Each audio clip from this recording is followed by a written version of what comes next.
భయంకరమైన ప్రమాదాలు నుండి మనం దాటుకొని ఆత్మ సంబంధంగాను భౌతికంగాను క్షేమంగా ఉన్న కుటుంబాలుగా మరలా మనం కలుసుకోగలిగాము. నా వినికిడిలో ఈ కరోనా వైరస్ ద్వారా ఎందరో నాకు తెలిసిన వారు, యవన కాలంలో ఉన్నటువంటి వారు కూడా, అలాగే సేవకులైన వారు, కొందరు భార్య భర్తలుగా కూడా ఒకేసారి కరోనా రావడం జరిగి వారు మరణిస్తే పిల్లలు అనాథలైపోయారు. అంతేకాకుండా మరి కొందరు పిల్లలు చనిపోయారు. వృద్ధులైన తల్లిదండ్రులు ఉన్నారు, కానీ వారి పిల్లలు చనిపోయారు. వారి శోకము, వారి యొక్క ఆవేదన మరి ఆ సమయాల్లో ఈ వీడియోల ద్వారా, యూట్యూబ్ ద్వారా నేను చూడడం జరిగింది. అందులో నాకు వీలైన వారు, బాగా సన్నిహితులుగా ఉన్న పరిచయస్తులు కూడా చనిపోయారు. అలాంటి కుటుంబాలలో నుండి ప్రత్యేకపరుచుకొని ఈరోజు మనం కుటుంబాలుగా కూడుకోవడానికి దేవుడు మనకిచ్చినటువంటి సమయం చాలా మనము ప్రభువుకు కృతజ్ఞత చెల్లించవలసిన సమయం. మరి మన కుటుంబాల్లో ఉండవలసినటువంటి దైవికమైనటువంటి వాతావరణం ఇంకా మెరుగ్గా చేసుకోవడానికి అనేక కుటుంబాల్లో జరిగిన మరణాలు మనకు హెచ్చరికగా ఉన్నాయని మనం గుర్తించాలి. మరి కొందరు చనిపోయే ముందు వారికి చనిపోతారని తెలిసినప్పుడు ఈ సమయంలో ఏం చేయాలి అన్నా అని నన్ను కొందరు అడిగారు. అంకుల్, డాడీ ఇలాగా అవుతున్నారు, పరిస్థితి చాలా సివియర్గా ఉంది, ఏం చేయాలని అడిగినప్పుడు నేను వారి యొక్క రక్షణ నిశ్చయత గురించి, రెండవదిగా వారి ఆత్మ సంబంధమైన జీవితంలో ఏదైనా ఇంకా లోటుపాట్లు కలిగి దేవునికి అననుకూలంగా ఉన్న పరిస్థితులు ఏవైనా ఉంటే వాటన్నిటిని కూడా వారికి మీరు తెలియచేయండి. వాటి నుండి ఆయన ప్రార్థనాపూర్వకంగా విడుదల పొందడం ఈ సమయంలో అవసరం. అంతకంటే ఎక్కువ ఆయనకి మనం ఏం చేయనక్కర్లేదు. కనుక అలా కొంతమంది మరి కుమారులు, కుమార్తెలు ఫోన్ల ద్వారా, అలాగే వారి మంచాల దగ్గరికి వెళ్ళి కూడా మాట్లాడే అవకాశాలు దొరికితే వారు అనేక ప్రికాషన్స్ తీసుకుని వెళ్ళి మాట్లాడి వాళ్ళ పేరెంట్స్కి అలాగ చెప్పారు. మీకు ఎవరితో అయినా విరోధం ఉందా, ఎవరి మీదైనా మీకు ద్వేషం ఉందా, లేక ప్రభువులో ఇంకా మీరు ఏదైనా సంపూర్ణ కలిగి ఉండని పరిస్థితులు ఏవైనా మీకు ఉన్నాయా, వాటి నుండి మీరు విడుదల పొందాలి, ప్రభు దగ్గర ఒప్పుకోవాలి అని ఒప్పించారు. మరి కొంతమంది మరి ప్రభువా, నేను ఒకవేళ మరణమును తప్పించుకుని బయటకు వస్తే నీ సేవ కొరకు నేను ఇంతవరకు ఎలా ఏం చేస్తున్నానో దానికి మించి నేను చేయడానికి నన్ను నీకు అప్పగించుకుంటున్నాను అని సేవకులు, అలాగే మరికొంతమంది ఉద్యోగస్తులైన విశ్వాసులైనటువంటి వారు కూడా ప్రభువుకు తమ జీతములో నుండి ఎక్కువ భాగం మేము ఇస్తాం ప్రభువా, తర్వాత మేము సేవకులతో సహకరిస్తాము, మా సంఘ క్షమాభివృద్ధి కొరకు మేము ప్రయాసపడి పని చేస్తామని తీర్మానాలు చేసిన వారు కూడా ఉన్నారు. అలాంటి వారిలో కొందరు మరణించారు, కొందరు జీవిస్తూ ఉన్నారు. వారి తీర్మానాలు మరలా జ్ఞాపకం చేస్తూ నాకు ఫోన్లో తెలియచేస్తూ, అన్న ఇక మీదట మేము అలాగే జీవిస్తాము, మా తీర్మానమును బట్టి మేము నిలబడతామని చెప్పి వారు అలాగే కొనసాగుతూ ఉన్నారు. కనుక మన కుటుంబాల్లో కూడా అలాంటి వారి నుండి మనం పొందవలసిన హెచ్చరికలు, చేయవలసిన తీర్మానాలు కూడా ఈ దినాలు ఎక్కువ మనం చేయగలుగుతాము. ఇంతకుముందే నాకు ఒక ఫోన్ వచ్చింది, వారికి కరోనా దాటిపోయాడు, కరోనా దాటిపోవడానికి ఇంచుమించుగా 13-14 లక్షల రూపాయలు అయినాయి అంట. ఇప్పుడు బ్లాక్ ఫంగస్ వచ్చింది, హైదరాబాద్లో ఉన్నారు, తీసుకెళ్లారు, కిమ్స్లో ఉన్నాడు. డాక్టర్స్ చెప్పారంట దీని ట్రీట్మెంట్కి 3-4 లక్షలు అవుతుంది, మీరు పెట్టుకోగలిగితే మేము ప్రారంభిస్తాము, దానికి మీరు డిపాజిట్ చేయాలని అలా చెప్పుకుంటూ వచ్చారని చెబుతూ ఉన్నారు. కనుక చాలా మంది ఆర్థికంగా చాలా దెబ్బతిన్నారు, నష్టపోయారు. కరోనా నుండి బయటపడ్డాము అనుకుని మళ్ళా బ్లాక్ ఫంగస్ తదితరమైన కరోనా మరి ఎఫెక్ట్స్ ఏవైతే ఉన్నాయో వారి లోపల అవయవాలు దెబ్బతిన్నాయని నెమ్మదిగా బయటపడుతూ ఉన్నాయి. మరి ప్రభు వీటన్నిటి నుంచి మనం దాటించారు. మరి మనం ఆపదముక్కులుగా కాదు, కానీ ఇంతకు ముందు కంటే ఈ కాలంలో మనం ఎక్కువగా ప్రభువును స్తుతిస్తూ ప్రార్థిస్తూ ఉన్నాము. ముందు కాలంలో కొన్ని తీర్మానాలతో కొనసాగడానికి ప్రభు మనకు సహాయం చేయనట్లుగా మనము సిద్ధపడదాము. మంచిది. మనం మరి దైవిక క్రైస్తవ కుటుంబాలకు ప్రత్యేకంగా ఈ కూడిక ఏర్పాటు చేయబడింది. కుటుంబానికి సంబంధించిన ఒక మాట నేను యోబు గ్రంథంలో నుండి జోఫర్ యోబుతో మాట్లాడినటువంటి మాటలు 11వ అధ్యాయంలో 14వ వచనంలో మనం చూస్తాం. యోబు గ్రంథం 11వ అధ్యాయము 14వ వచనం. మీరందరూ కూడా ఆ వచనాన్ని నాతో కలిసి చదవండి. యోబు గ్రంథం 11వ అధ్యాయము 14వ వచనం. పాపము నీ చేతిలో నుండుట చూచి నీవు దాని విడిచిన ఎడల, నీ గుడారములలో నుండి దుర్మార్గతను నీవు కొట్టివేసిన ఎడల. ప్రార్థన చేసుకుందాం. ప్రేమగల తండ్రి, మార్టేర్ మరి సంఘము, అలాగే నాగుల్లంక, ఇంకా తదితర గ్రామాల్లో ప్రాంతాల్లో ఉన్న బిడ్డలు అందరూ కుటుంబాలుగా సమకూడి అని వాక్యము కొరకు ఆశించి ఏర్పాటు చేసుకుని కూడికను ప్రతి కుటుంబానికి దీవెనకరంగా చేయాలని చదవబడిన వాక్యము అలాగే నీ దాసుడును నీ దయాహస్తాల్లో పెట్టుకుంటూ, ప్రభువా మేము అక్షరాల్లో దీన్ని చదువుకున్నాము, అలాగే ఇది నీ మనస్సులోని మాట, ఆ మాటలు మీరు మాకు దయచే నిమిత్తమై ఏర్పాటు చేసిన ఈ కూడికలో మీ స్వరమును మేము వినుటకు సహాయం చేయండి, కృపనివ్వండి. ఈరోజు మా కుటుంబాల్లో గొప్ప దీవెన ప్రారంభమయ్యే దినముగా ఉంటకు వేడుకొని క్రీస్తు ప్రభు ద్వారా ప్రార్థించున్నాం తండ్రి. ఆమేన్, ఆమేన్. ప్రియులారా, మరి ఇక్కడ నీ అనే మాటను, నీవు అనే మాటను ఈ 2 వచనాల్లో చూస్తూ, పాపము నీ చేతిలో ఉండుట చూచి, తర్వాత నీవు దాన్ని విడిచేడల, అలాగే నీ గుడారములో నుండి దుర్మార్గతను నీవు కొట్టివేసేడల. ఇది కుటుంబ యజమానికి వ్రాయబడినట్లుగా ఈ మాట మనం చూస్తాం. నీ గుడారము, నీవు నీ గుడారము అనగా నీవు నీ ఇల్లు, నీ కుటుంబము అని దాని అర్థం. మనం ఆ మాట 128వ కీర్తనలో కూడా చూస్తాము. కుటుంబ యజమానుల గురించి ఆ కీర్తన ప్రారంభించబడి వ్రాయబడినట్లుగా చూస్తాం. యెహోవా యందు భయభక్తులు కలిగి ఆయన త్రోవల యందు నడుచుకునేవాడు ధన్యుడు. నీవు నీ కష్టార్జితము, నీ చేతుల కష్టార్జితం, నీ భార్య, నీ పిల్లలు, నీవు సియోనులో, నీవు అనే మాటలు మనం చూస్తాం. నీ ఆయుష్ కాలము, నీ పిల్లల పిల్లలను, నీవు నీవు నీవు నీవు అనేటువంటి మాటలు. కనుక కుటుంబ యజమానులు, ఇందాక దైవజనులు ప్రతాప్ గారు ఆ మాట చెప్పారు.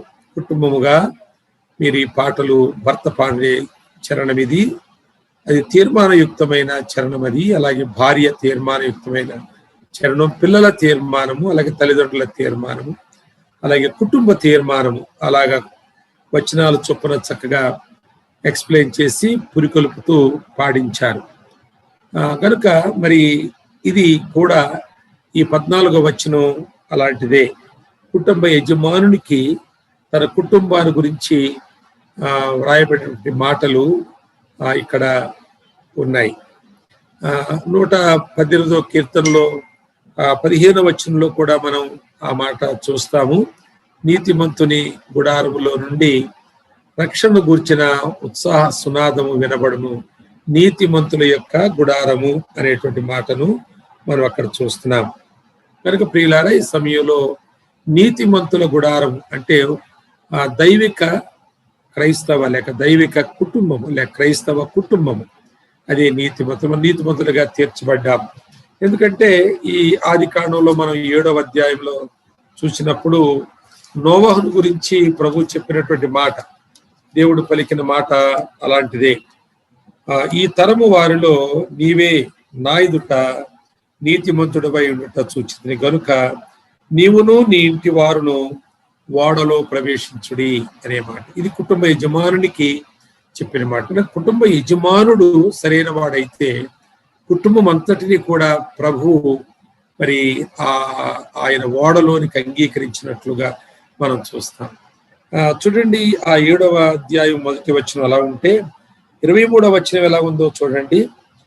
నరులతో కూడా పశువులను, పురుగులను, ఆకాశ పక్షులను, నేల మీద ఉన్న జీవరాశులన్నీ తుడిచివేయబడెను, అవి భూమి మీద ఉండకుండా తుడిచివేయబడెను. ఆది కాండం 7వ అధ్యాయం 23లో చదువుతున్నాను. నోవహును అతనితో కూడా ఆ ఓడలో నున్నవి మాత్రము మిగిలి ఉండెను. అనగా నీతిమంతుని గుడారములో నుండి రక్షణను గూర్చిన ఉత్సాహ సునాదము వినబడాలి. అలా వినబడిన వారి యొక్క కుటుంబము మాత్రమే మిగిలి ఉంటుంది అనే మాటను మనము ఆ జలప్రళయం సందర్భంలో చూసాము. ఆ కుటుంబ యజమాని పేరు నోవహు. నోవహు అంటే నెమ్మది అని అర్థం. వీళ్ళారా ఈరోజు మన కుటుంబాలగా కూర్చున్నటువంటి వారిలో యజమానులు నోవహు అనే పేరు వారు పెట్టుకుని జీవించాలి. నోవహు యొక్క నీతి, నోవహు యొక్క విధేయత, నోవహు యొక్క కుటుంబము ఎలాగుందో నేను అలా ఉండాలి అని నా పేరు నోవహుగా మరి వ్రాయబడాలి అని ఆశించాలి. నెమ్మది కలిగినటువంటి కుటుంబ యజమానుడు. నెమ్మది అంటే ప్రభువులో నెమ్మది. నిజానికి నోవహు కాలంలో గొప్ప అలజడి వచ్చింది. నెమ్మది ఎక్కడుంది? ప్రళయమే వచ్చింది. ఎప్పుడూ లేనంత ప్రళయం వచ్చింది. ఆ ముందు లేదు, ఆ తర్వాత ఉండబోదు కూడా. నోవహు పేరుకు నెమ్మది అని అర్థం, కానీ నోవహు కాలములో నెమ్మది లేదు. ఆ కాలంలో మనం చూస్తే 6వ అధ్యాయం అంతా కూడా మరి నరులు చెడుతనము భూమి మీద గొప్పది. అక్కడ నెఫీలీళ్ళు ఆ దినాల్లో అనగా శరీరములో బాగా దృఢదేహులు, అలాగే వివాహాలు కూడా విచ్చలవిడిగా అవుతున్నాయి. ప్రభు నమ్మిన వారు నమ్మని వారిలో ఉన్నటువంటి స్త్రీలను అందమైన వారిని చూసి వారి బంధువుల్లోనో లేక వారి యొక్క సమాజంలోనో అందమైన వాళ్ళని చూసి వాళ్ళని మరి ఆకర్షించుకుని లేక వారిని తెచ్చుకుని వివాహాలు చేసుకుని కాపురాలు చేసి వారు పిల్లలకని వీరి యొక్క మరి శరీర సంబంధమైనటువంటి ఆ క్రియలలో నుండి ఆ యొక్క శరీర సంబంధమైనటువంటి వారి యొక్క దుష్కార్యముల్లో నుండి పుట్టిన పిల్లలు నెఫీలీలుగా పరిగణించబడి ఆ విధంగా వారు మరి ఆ సమాజానికి అల్లకల్లోలం తెచ్చిన కాలం. కనుక నెమ్మది అనేది నోవహు పేరుకు అర్థమైన నెమ్మది ఎక్కడుంది? లేదు. ఆ కాలంలోనే ఎప్పుడు లేనంత ప్రళయం ఉంది. కానీ నెమ్మది ఆయనకుంది. ఆయనకి మాత్రమే కాదు, ఆయన కుటుంబానికి కూడా నెమ్మది ఉంది. కనుక ప్రియులారా, మన చుట్టూ ఉన్న కుటుంబాలు లేక సమాజంలో నెమ్మది లేదు. రకరకాలైనటువంటి అల్లర్లు జరుగుతూ ఉన్నాయి, దురాగతాలు జరుగుతూ ఉన్నాయి, దుర్మార్గతలు జరుగుతూ ఉన్నాయి. మరి కుటుంబాల్లో కూడా క్షేమం లేదు. ఒక పురుషుడు ఒక స్త్రీతో ఉండడం లేదు, ఒక స్త్రీ ఒక పురుషుడితో సరిపెట్టుకోవడం లేదు. ఆ విధంగా కుటుంబాలు విచ్ఛిన్నమైపోతున్నాయి. ఒకవేళ వాళ్ళు కలిసి ఉన్నా వారు సమాధానంగా సంతోషంగా దేవుడు మెచ్చే కుటుంబముగా, దేవుని దీవెనకు పాత్రులైన కుటుంబాలుగా ఆ కుటుంబాలు ఉండడం లేదు. అది వారికే తెలుసు. మరి సమాజంలో ఉన్న మరికొంతమందికి కూడా వారి బ్రతుకులు బాగా తెలుసు. కనుక ఇప్పుడు మన కుటుంబాలు ఇలాంటి పరిస్థితుల్లో ఎలా ఉండాలి అనేటువంటిది ఆలోచించుకోవడం అవసరం. మన కుటుంబం చుట్టూ చాలా దగ్గరగా ఒక గీత గీసుకుని మన కుటుంబాల గురించి ఆలోచించవలసినటువంటి ఈ కూడికలో అలాగే మనము భార్యాభర్తలుగా పిల్లలుగా కూర్చున్న మీరు ఎంతో ఆలోచించాలని నేను ఆశిస్తూ ఉన్నాను. పాపము నీ చేతిలో ఉండుట చూచి నీవు దాన్ని విడిచిన ఎడల, నీ గుడారములో నుండి దుర్మార్గత నీవు కొట్టివేసిన ఎడల ఇది ఆ విధంగా నువ్వు చేస్తే, ఇక్కడ ఒక మాట చెప్పాలనుకుంటున్నాను. జోఫరు రాశాడు దీన్ని, అనగా యోబు స్నేహితుడు. నిజానికి యోబుకే రాసిన, ఇది యోబుకు వర్తించిన వాక్యం కాదు. ఎందుకంటే ఏ పాపము యోబు చేతిలో లేదు, అలాగే ఆయన ఇంటిలో ఎప్పుడు దుర్మార్గత లేదు. ఆయన ఎప్పుడు యథార్థవర్తనుడు, న్యాయవంతుడు, దేవునికి భయపడి చెడుతనమును విసర్జించిన వాడు. ఆ మాట ఆయన చెప్పాడు, ఆ మాట దేవుడు చెప్పాడు, ఆ మాట సాతానుడు ఒప్పుకున్నాడు. కనుక ఆయనలో పాపం లేదు, ఆయన గుడారంలో కూడా పాపం లేదు. కనుక జోఫరు యోబుకు జరిగినటువంటి ఆ యొక్క నష్టమును బట్టి, వచ్చిన కష్టాలను బట్టి అలాగ ఊహించాడు, అంతేగాని ఇది యోబుకు చెందినది కాదు. యోబు అలాంటి వాడు కాదని దేవుడు సాక్ష్యం చెబుతున్నాడు. కానీ ఇది ఎందుకు మరి బైబిల్లోకి వచ్చిందంటే, జోఫరు చెప్పిన మాటల్లో సత్యం ఉంది. అది యోబు గురించి చెప్పినా అది యోబుకు వర్తించదు, కానీ అందులో ఉన్న సత్యం దైవిక సత్యం. అందుకే అది మనం ధ్యానం చేయడానికి, కాబట్టి దేవుడు తన ఆత్మ చేత మరి ఇందులో భద్రపరిచి ఉంచాడు. కనుక ఇది మనం తీసుకోవాలి.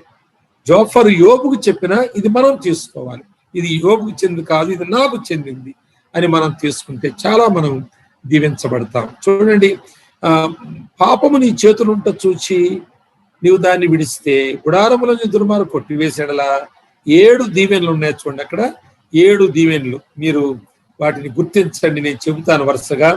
15వ వచనంలో 2 ఉన్నాయి. నిశ్చయముగా నిర్దోషివై నీవు సంతోషించదవు, నిర్దోషివై సంతోషించదవు. ఒక దగ్గర ప్రభువు ఇలాగంటాడు, యోహాను సువార్త 15వ అధ్యాయంలో 11వ వచనంలో ఆయన అంటాడు, నా సంతోషము మీరు కలిగి ఉండాలి అని. అంటే యేసు ప్రభులో ఒక సంతోషం ఉంది. అంటే ఆయన ఎప్పుడైనా నవ్వాడా? యేసు ప్రభు పక్కపక్క నవ్వాడా? ఎప్పుడన్నా చలోక్తులు ఆడాడా? జోకులు వేశాడా? యేసు ప్రభు ఇప్పుడు నవ్వినట్టుగా ఎక్కడన్నా చూస్తామో మనం? చూడు. కానీ ఆయనలో ఒక సంతోషం ఉంది. అంటే నవ్వితేనే సంతోషం కాదు, అది దైవికమైన సంతోషం, దేవుడు అనుగ్రహించే సంతోషం. అందుకే యేసు ప్రభు 14వ అధ్యాయంలోని యోహాను సువార్త 26-27 వచనంలో చెప్తాడు, నా శాంతిని మీకు ఇస్తున్నాను అంటాడు. అంటే యేసు ప్రభువులో ఉన్న సంతోషము అది శాంతియుక్తమైన సంతోషం. ఏదో బయటికి పక్కపక్క నవ్వేయడం, కష్టం వస్తే ఏదో ఏడ్చేయడం, ఏదో మా బాధలు చెప్పుకుంటా మనం ఎప్పటికీ వాపోతూ ఉండడం, అది కాదు. అంటే పరిస్థితులను బట్టి వచ్చిన సంతోషం కాదు, తాత్కాలికమైంది కాదు, తాత్కాలికమైన శాంతి కాదు, అది ఆయన సంతోషములో నుండి వచ్చిన శాంతి, అది మనకి ఇస్తానని చెబుతూ ఉన్నాడు. దానిని మనం పొందిన ఎడల చూసారా, నిశ్చయముగా నిర్దోషివై నీవు సంతోషించదవు. 2వ మాట, నిర్భయుడివై నీవు స్థిరపడి ఉందువు. 3వ మాట 16వ వచనంలో, నిశ్చయముగా నీ దుర్దర్శనం నీవు మరిచెదవు. ఇది నోట్ చేసుకోండి, మీరు టిక్ చేసుకోండి. 17వ వచనంలో 4వదిగా, అప్పుడు నీ బ్రతుకు మధ్యాహ్న కాల తేజస్సు కంటే అధికముగా ప్రకాశించు. నీ బ్రతుకే ప్రకాశమానంగా ఉంటుంది, అంటే వెలుగుతూ ఉంటుంది. ఇతరులు చూస్తే నీ లోపల నుంచి ఒక గొప్ప వెలుగు వారికి కనబడుతుంటుంది. అది నీ యొక్క బ్రతుకులోంచి కనిపిస్తుంది, నీ బ్రతుకు విధానంలోంచి కనిపిస్తుంది, అది నీ కుటుంబ వ్యవస్థలోంచి కనిపిస్తుంది, నీ వ్యవహారముల్లోంచి కనిపిస్తుంది, నీ ముఖ వైఖరిలోంచి కనిపిస్తుంది, నీ యొక్క ఘటములోంచి ఆ వెలుగు కనిపిస్తుంది. తర్వాత 5వదిగా 17వ వచనంలోని, చీకటి కమ్మినను అది అరుణోదయం వలె కాంతిగా ఉండు. కొన్నిసార్లు సామాజికమైన కొన్ని పరిస్థితులు ఏర్పడతాయి. ఇప్పుడు కరోనా వైరస్ వచ్చింది, అది ఎవరిని పట్టుకుంటుందో ఎవరిని చంపుతుందో తెలియదు, అలా ఉంది. కనుక మనం జాగ్రత్తలు తీసుకుంటున్నాం, కానీ చనిపోయిన వాళ్ళంతా జాగ్రత్తలు లేక వారు చనిపోయినది కాదు. అలాగే కొన్నిసార్లు కొన్ని అకస్మాత్తుగా వచ్చేటువంటి సమస్యలు సమాజంలోకి వస్తూ ఉంటాయి. కొన్నిసార్లు కొన్ని ప్రమాదకరమైన వార్తలు దుర్వార్తలుగా వస్తుంటాయి. అలాంటివి మనకు చీకటి సమయాలు, కానీ అప్పుడు ఆ చీకటిలోనే అరుణోదయము వలె కాంతి మనకు ఉంటుంది. అనగా మనం అందరికీ చీకటి ఉన్నప్పుడు, మనం నిర్గమాకాండంలో కూడా ఆ మాట 10వ అధ్యాయంలో చూస్తాము, ఇశ్రాయేలు గుడారములో వెలుగుండెను. ఐగుప్తు అంతా కూడా చిక్కని చీకటి ఉంది, కానీ ఐగుప్తుల ఇంట్లో గుడారములలో వెలుగు ఉండెను. అది నీ ఇంట్లో ఉంటుంది, నీ ఇంట్లో ఉంటుంది. ఊరంతా సమస్యలు ఉన్నా, ఊరంతా భయంతో నింపబడిన, ఊరంతా ఒక అల్లకల్లోలంగా ఉన్నప్పటికీ కూడా నీ ఇంట్లో అరుణోదయం కాంతి ఉంటుంది అనేటువంటి ఒక గొప్ప కాంతి మన మీద ప్రకాశిస్తుంది. 6వదిగా చూస్తే 18వ వచనంలో, నమ్మకమునకు ఆస్పదము కలుగును కనుక నీవు ధైర్యముగా ఉంటావు. ధైర్యము. క్రైస్తవుడంటే ఎవరికి నీ భయపడి వెనకకు తిరగని సింహం వంటి వాడు అనే మాటలు మనం చూస్తాం దేవుడు సామెతల గ్రంథంలో. సింహము వంటి వాడు అనేటువంటి మాట. ఎవరికి నీ భయపడి అంటే ఎవరికి భయపడాల్సిన అవసరం లేని ఒక బ్రతుకు మనకుంది. ఎవరు విమర్శించడానికి, ఎవరు కూడా ఆక్షేపించడానికి, ఎవరు తప్పు పట్టుకోవడానికి వీల్లేని ఒక బ్రతుకు మనం పొందాం. కాబట్టి మనం ఎప్పుడు ధైర్యంగా ఉంటాము. తరువాత 7వదిగా 19వ వచనంలో, ఎవరి భయము లేకుండా నీవు పండుకొందువు. ఎవరి భయము లేకుండా నువ్వు పండుకుంటావు. దావీదు 3వ కీర్తనలో రాస్తాడు, ఆయన తన చుట్టూ 10,000 మంది తనను హతమార్చడానికి కోరలు తెరిచి ఉన్న, నోరు తెరిచిన కోరల తో మరి పట్టి పీకేస్తాను, పంజాతో దెబ్బ కొడతాననే సింహంలాగా వారు చుట్టూ ఉన్నప్పటికీ కూడా ఆయన అంటాడు ఆ 3వ కీర్తనలో 5-6 వచనాల్లో, నేను పండుకుంటాను, యెహోవా నాకు ఆధారము అంటాడు. యెహోవాయే నాకు ఆధారము గనుక నేను పండుకుంటాను, నిద్రపోతాను, లేస్తాను. 3 చెప్తాడు ఆయన. చాలా సార్లు కొంతమంది పట్టుకుంటారు కానీ నిద్ర పట్టదు. కొంతమంది నిద్రలోనే ఇక లేవరు వాళ్ళు. వారు లోకాన్ని విడిచిపెడతారు. కనుక నేను నిద్రపోతాను, నేను పండుకుంటాను, నేను నిద్రపోతాను, నేను లేస్తాను, మళ్ళా నా పనిలో నేను వెళతాను. ఒక ధీమ. ఎందుకంటే యెహోవాయే నాకు ఆధారమైనాడు. కనుక నీవు విడిచిన ఎడల కొట్టివేసిన ఎడల 7 గొప్ప దీవెనలు నీ కుటుంబం మీదకి ప్రభు మరి ఆయన సిద్ధపరిచి ఉంచాడు, నీకు అనుగ్రహించడానికి సిద్ధపరిచి ఉంచాడు. కనుక నిజముగా నీ గుడారములో మరి దుర్మార్గత ఉండకూడదు. నీ చేతిలో మరి పాపము ఉండకూడదు. చేతిలో పాపం అంటే నేను మీకు ఆదికాండంలో ఒక మాట 3వ అధ్యాయంలో చూపిస్తాను చూడండి. ఆదికాండం 3వ అధ్యాయంలో 2 వచనాలు మీరు చూస్తే సరిపోతుంది. 3వ అధ్యాయము 3వ వచనంలో ఒక పండు ఉంది, ఆ పండు చెట్టుకుంది. చూస్తున్నాం కదా, 3వ అధ్యాయం ఆదికాండం 3వ వచనంలో ఒక పండు చెట్టుకుంది. ఈ 3వ అధ్యాయం 6వ వచనంలో ఆ పండు చేతిలోకి వచ్చింది. చూసారా, అది చెట్టుకున్నంతసేపు సమస్య ఏమి లేదు. ఆ చెట్టు ఈ లోకానికి సాదృశ్యంగా ఉంది, ఆ పండు పాపానికి సాదృశ్యంగా ఉంది. లోకములో పాపం ఉన్నంత వరకు నీకేమి సమస్య లేదు. లోకములో పాపం ఉంటుంది తప్పకుండా, శాపం ఉంటుంది తప్పకుండా. పాపం ఉంటుంది, శాపం ఉంటుంది, నాశనం కూడా ఉంటుంది లోకములో. నీకేమి కాదు, అది లోకములో ఉంటుంది. నువ్వు లోక సంబంధివి కాదు, నువ్వు లోకములో లేవు, నీ పౌరస్థితి పరలోకములో ఉంది. కనుక నీవు పరలోక వైపు చూస్తున్నావు.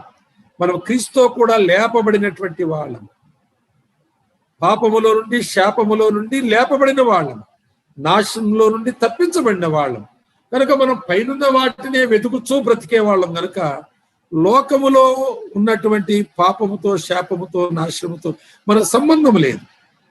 వాక్యములో పేతురు రాస్తాడు, పంచభూతములు మహావేంద్రంతో లయమైపోతాయి కానీ మనము నిలిచి ఉంటామంటాడు. ఎంత మరి ఆ నిలిచి ఉండే సన్నివేశాన్ని నేను వివరించగలనా? పంచభూతం లయమైపోవడం అంటే ఎవరు వివరించగలరు వాటిని? పంచభూతాలంటే భూమి, ఆకాశము, అలాగే అగ్ని, నీరు, గాలి. ఈ పంచభూతాలు, ఈ 5 ఒకటైతే ఎలా ఉంటుందో ఆలోచించేయండి. అగ్ని గాలి ఏకమైతేనే పెద్ద ప్రళయం లాగుంటుంది. అలాగే నీళ్లు భూమికి ఏకమైతే పూర్తిగా భూమి అంతా కూడా కరిగిపోద్ది. కనుక పంచభూతాలు ఒక్కసారే అవి విజృంభిస్తే ఆ పరిస్థితి ఎలా ఉంటుందో చూడండి.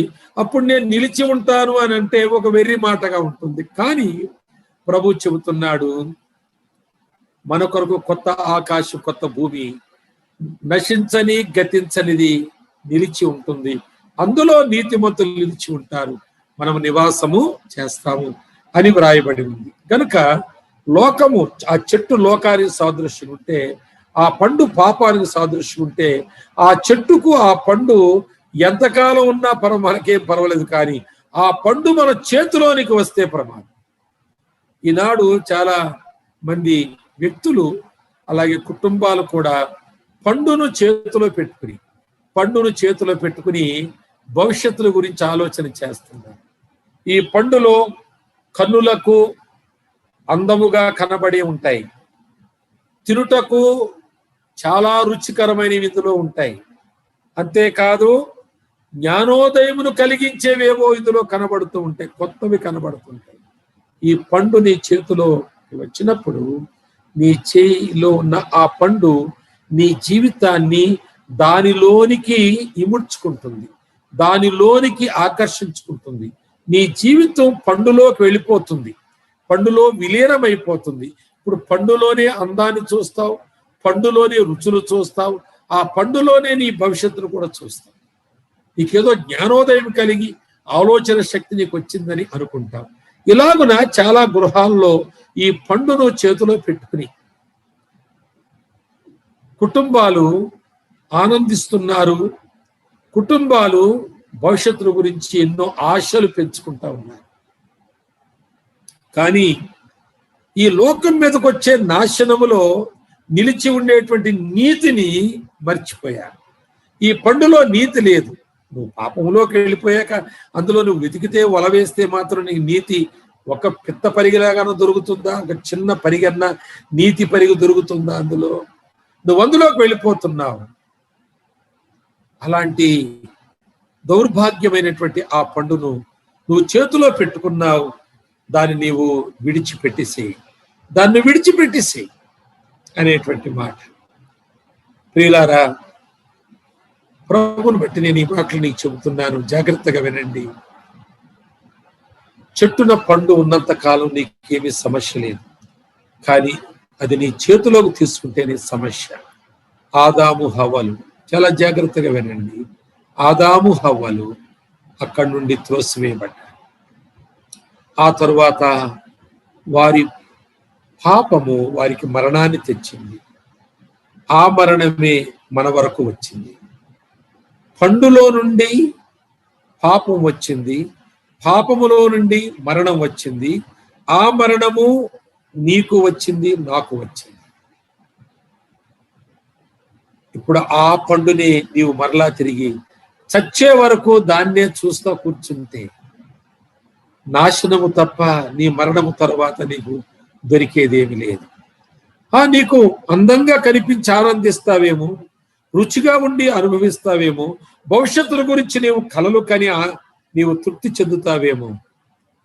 కానీ సోదరి సోదరుడా, ఆ పండులో పాపం ఉంది, ఆ పాపములో మరణం ఉంది. ఆ మరణము నిత్య నాశనానికి తీసుకువెళ్తుంది. కనుక ఈ రోజున నువ్వు దేని యందు ఆనందిస్తున్నావు, దేని యందు తృప్తిని కోరుకుంటున్నావు, దేనిని చూచి నీ భవిష్యత్తును అంచనాలు వేస్తున్నావు, దాన్ని నీవు విడిచిన ఎడలా ఈ 7 దీవెనలు నీకు దొరుకుతాయి. ఎంత మంచి మాట, ఎంత మంచి వాగ్దానం, ఎన్ని మంచి ఆశీర్వాదములు విడిచి ఓ పాపాన్ని పట్టుకున్నావు, ఓ పండును పట్టుకున్నావు. నీవు హవ్వ చేతిలోకి తీసుకుంది, ఆదాము చేతికి అందించింది. ఈ రోజున భార్య ఆ పండును భర్తకు అందిస్తుంది, భర్త ఆ పండును భార్యకు అందిస్తున్నాడు. వారిద్దరూ కలిసి ఆలోచన చేసి ఆ పండును పిల్లలకు అందిస్తున్నారు. పిల్లలు కూడా ఆ పండు యందే ఆనందిస్తున్నారు. కొంతమంది తల్లిదండ్రులు అంటారు, మనకేమి తక్కువరా, నువ్వు బాగా చదువుకో, గొప్ప ఉద్యోగం చేయి, అది చేయి, ఇది చేయి, అమెరికాకు వెళ్ళు. ఆ పండును వారి చేతికి అందిస్తున్నారు. నీకేం కావాలో చెప్పు, నేను తీసుకొచ్చిస్తాను. ఆ పండును వారికి అందిస్తున్నారు. ఆ పండును చూచి వారు తృప్తి చెందేలాగా, సరిపెట్టుకునేలా చేస్తున్నాను. కనుక ఆ పండును చేతిలో పెట్టుకున్నంత కాలము ఈ గొప్ప దీవెనలు నీ ఇంటికి దొరకు, నీకే దొరకు, నీ ఇంటికి దొరకు. నోవాహును ప్రభు పిలిచాడు, నీవు నీతిమంతుడు కనుక నీ ఇంటి వారందరితో ఓడలో ప్రవేశించండి, నీవును నీతో ఉన్న వారందరూ బ్రతుకుతారు. ఓ ఇంటి యజమానుడా, యజమానురాలా, మీరు బ్రతకాలి, మీతో మీ పిల్లలు కూడా బ్రతకాలి. నీ కుటుంబాన్ని బ్రతికించుకునే నీతి నీ లోపల ఉండాలి. అది ప్రభు కోరుకుంటున్నాడు. కనుక అలాంటి గొప్ప నీతిని నీవు సంపాదించుకోవాలి, కోరుకోవాలి. అందుకే నోవాహుని పేరు పెట్టుకోవాలి. దేవునిలో నెమ్మది కలిగి ఉండు, దేవునిలో నీతి కలిగి ఉండు, దేవుని యందు నిరీక్షణ కలిగి ఉండు. ఆ పేరు పెట్టుకో. నువ్వు నెమ్మదని పేరు పెట్టుకుంటే నీ చుట్టూ అంతా నెమ్మదిగా ఉంటుందని అర్థం కాదు. నీవు నెమ్మదిగా ఉంటావు. ఎందుకంటే నా శాంతిని మీకు ఇస్తున్నాను, లోకమిచ్చినట్లు కాదు అని ప్రభు చెప్పాడు. లోకమిచ్చినట్లు కాదు, నా సంతోషము మీ లోపల ఉంటే మీ సంతోషం పరిపూర్ణమవుతుంది అంటాడు యోహాను 15:11. కనుక ఇదంతా కూడా ప్రభు మనకిచ్చే వాగ్దానాలు. ఆశ్చర్యం లేదు, ఇంకా పాపాన్ని పట్టుకునే ఉంటాను, ఏదో అయిపోయింది, ఇక నేను ఎలా చేయను, ఇంకా అలాగే పట్టుకున్నాను, ఎలాగా కోసుకున్నాను కనుక, చేతిలో తీసుకున్నాను కనుక ఇక తింటూనే ఉంటాను, ఇతరులకు పంచుతూనే ఉంటాను అని నువ్వు అనుకుంటే నీవు పంచభూతములు లయమైపోయినప్పుడు నీ ప్లేస్ ఎక్కడుంటుందో చెప్పు, నువ్వెక్కడ నిల్చుంటావో చెప్పు, నీకు నువ్వే చెప్పు, నీ నోటితోనే చెప్పు, నేను చెప్పడం కాదు. కొన్నిసార్లు అంటారు సేవకులు మమ్మల్ని శపించారంటారు. సేవకుడు చెప్పింతే శాపం వచ్చేస్తుందా? సేవకుడు అన్న మాట అది ఒకవేళ శాపనార్థం అని నువ్వు అనుకుంటే అంత మాత్రం నీకు రాదు, దానిని దేవుడు అమలు చేస్తే నీకు శాపం వస్తుంది. కనుక సేవకుడు అన్న మాట దేవుడు అమలు చేశాడంటే అది దేవుని మాటే, దేవుడు అనిపించిన మాటే. సేవకుడు అన్నాడు, వెళ్ళకు, బండి మీద వెళ్ళకు, దిగిపోండి, మీరు ముగ్గురు ఎందుకు ఎక్కుతారు, ఏదైనా జరిగితే ఏమవుతుంది మీకు? నిజంగా ముందుకు పోయాక ఏదో జరిగింది, ఒకడు చచ్చాడు, ఒకడు కాలు ఇరిగిందో, ఏమైందో, ఆ సేవకుడు శాపం పెట్టాడు నా పిల్లలకని అంటారు. సేవకుడు శాపం పెడితే వాళ్ళు చచ్చిపోరు, వాళ్ళకి ప్రమాదం జరగదు. ఆ శాపమును దేవుడు అమలు చేస్తే జరుగుతుంది. ఎందుకు దేవుడు అమలు చేస్తాడు? సేవకుడు అన్నాడని కాదు, సేవకుడు అనమని చెప్పినోడు దేవుడే కాబట్టి సేవకుడు అన్నాడు. సేవకుడు అన్నాడు కాబట్టి దేవుడు వినడం కాదు, దేవుడు అనమన్నాడు కాబట్టి ఆయన అన్నాడు. నువ్వు వెళ్లకుండా ఉండాలి, ముగ్గురు ఎక్కకుండా ఉండాలి ఆ బండిని, అంతే. నువ్వు బాగుండేవాడివి, వద్దంటే వినలేదు, వెళ్ళి ప్రాణం మీద తెచ్చుకున్నావు. సేవకుడు శాపం పెట్టాడని మన సేవకుడి మీద తిరుగుబాడు. ఏంటండి ఇది? ఏమైనా ఇదే పండు జ్ఞానం, జ్ఞానోదయం అదే, ఆ పండిచ్చే జ్ఞానం అదే, నీ పండిచ్చే ఆలోచనలు అలాగే ఉంటాయి. గనుక పండును చేతిలో పెట్టుకుని నీవు బ్రతుకుతున్నావు, నీ భార్యకి ఇస్తున్నావు, నీవు బ్రతుకుతున్నావు, నీ భర్తకి ఇస్తున్నావు, మీ ఇద్దరు చేతిలో పెట్టుకుని నీ పిల్లలకు అందిస్తున్నారు. మన కుటుంబం ఏం బాగుపడుతుంది చెప్పండి? దేవుని వాక్యం వ్యర్థమవుతుందా? భూమి గతించినా, ఆకాశం గతించినా గతించని దేవుని వాక్యం వ్యర్థమవుతుందా? జాగ్రత్త. కనుక నీ చేతిలో, నీ భార్య చేతిలో, లేక నీ భర్త చేతిలో, లేక నీ కుమార్తె చేతిలో, లేక నీ కుమారుడి చేతిలో, మీ ఇంట్లో ఏ ఒక్కరి చేతిలోనైనా సరే ఆ పండు ఉందేమో చూడండి. మీ ఇల్లు వర్ధిల్లాలంటే ఆ పండును వారు విడిచిపెట్టాలి, దాన్ని వారు విడిచిపెట్టాలి. పరీక్షించండి. ఇది కుటుంబ పరీక్షల ప్రసంగం. ఇది మన కుటుంబాన్ని పరీక్షించుకోండి. ఇందాక పాట మంచి తీర్మానం, అది మరి ఆ తీర్మానము పాటకే రాగానికే పరిమితమా, లేక మనం పరీక్షించుకుని నా భార్యను నేను ప్రేమిస్తున్నానా,